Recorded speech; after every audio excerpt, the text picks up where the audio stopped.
So, ladies and gentlemen, welcome to Facebook Marketing Fundamentals.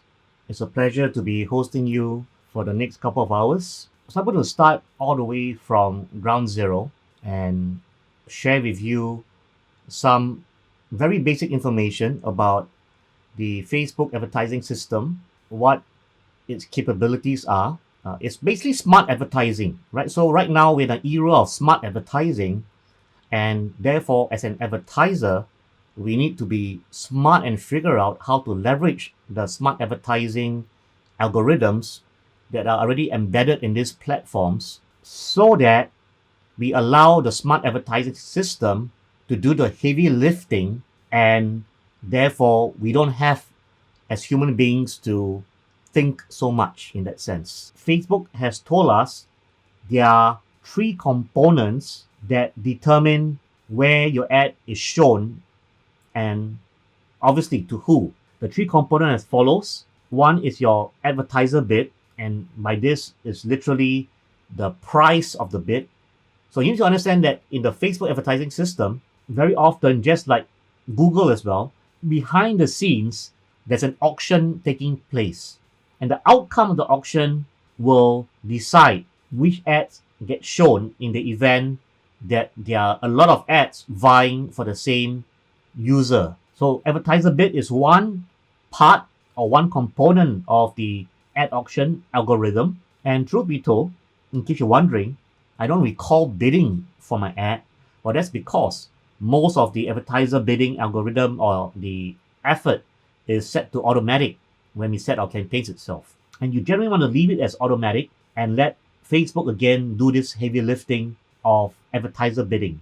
We are looking at a product which is a fairly high-tech self-tracker, and three fairly different profile who could benefit from this exercise tracker itself. The three profiles as follows: the casual user, the fitness enthusiast, and the medical user. My question to you is this: aren't they very, very different in pain points, wants, needs, demographics, motivation? Yes or no? But what do most marketers do? Most marketers treat your audience as one message, one ad, one lump of targets. And then we wonder, why does our ad do so badly? That's the reason, right? We skip the entire persona development process. So this is the campaign creation screen. The first thing you may or may not notice on top is actually an option to switch the buying type from auction to reach and frequency. For this training, we're not going to be covering reach and frequency, but just a quick explanation. This is really equivalent to like a media buy where you commit upfront a specific budget for the entire campaign. And as the name implies, this buying type, reach and frequency, is really focused more on creating brand awareness. Otherwise, we typically default to auction. You are entering an ad auction when you create a Facebook ad campaign. One approach is to audience stack. And what is audience stack? Audience stack is to hit this button called narrow audience. And you will see here that narrow audience is telling Facebook that your target user must be a university graduate or master's or PhD and some other criteria. So now you're adding a second circle, as you can see here. The first circle on the left is what we have on top. We are creating a second circle, and the people that meet both circle criteria belongs to the intersect, and the intersect equals your potential reach. What business am I doing? Well, let's say I want to target people who are swimmers or swimming enthusiasts. I'm now showing you precise targeting in action. So I'm entering a seed keyword. Assuming I know nothing about the niche, I should at least be able to type in the name of the niche, in this case swimming, see what pops up, and right now I can scroll because I'm using the suggestion feature. So the suggestion feature is very powerful because there's only so many pre-built categories under broad targeting.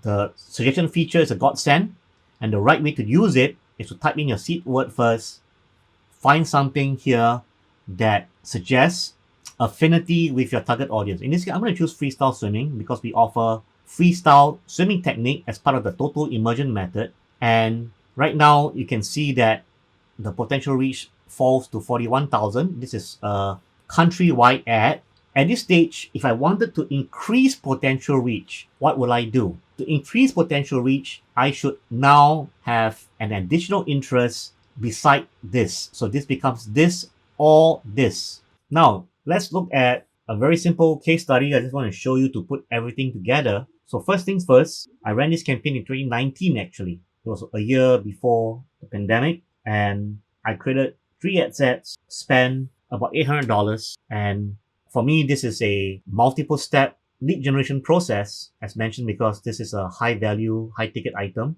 The average price was like $5,000. And therefore, the first round of lead generation was to get them to come for a free seminar to explain to them the perks of becoming a private pilot. The point here is that if you look at the stats over here, you see that what I said earlier, that the CTR all was 4%, and the CTR link click-through rate averaged about 2%. I will tell you that this is not always so easy to achieve. So it happened that this topic and the way I created the ad did attract attention, and that's showing you my campaign setting. Laid bare, $30 a day USD as a budget, and targeting people who match aviation as an interest. I exclude flight training, flight instructor, and pilot because these people are already in training, and therefore I want to again preserve my impressions. Notice that my detailed targeting expansion is off, and I limit my placements to newsfeed